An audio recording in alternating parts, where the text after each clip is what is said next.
บทที่17ข้อยอยากเซาห้องสุดที่มีเรือนครัวอยู่นำ第二部分ตอนที่2ซื่อยี่คำศัพท์ 1. จะมาย่างเป็นแนวใดจังใด 2. ฝางจู้ค่าเซาเรือน 4. เฉียวชื่อเขตชุมชน 4. หวานจิ้งสิ่งแวดล้อมสภาพแวดล้อม 5. ต้งเปลี่ยนทิศตะเวนออก 6. ก้งหยวนสวนสาธารณะ 7. หนานเปี้ยนทิศใต้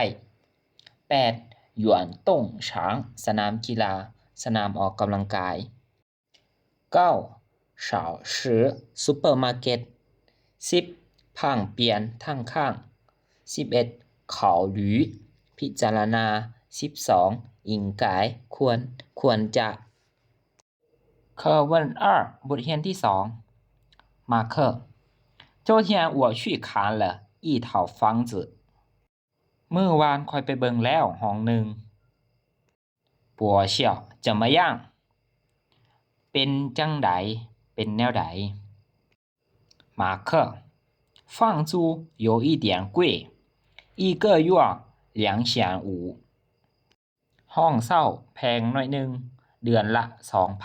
2,500ปัวเฉียว校区环境怎么样สภาพแวดล้อมในเขตที่พักเป็นแนวใด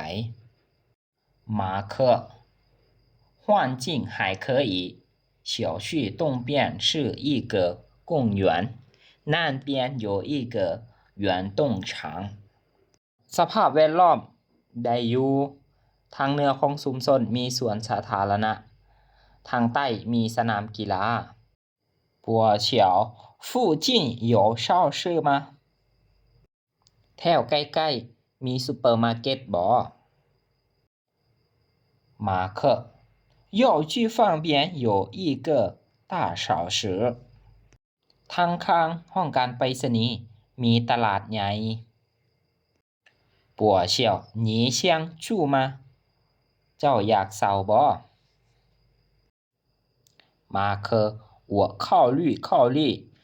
ยพิจารณาเบิ่งก่อนปัวเฉียว对你应该多看看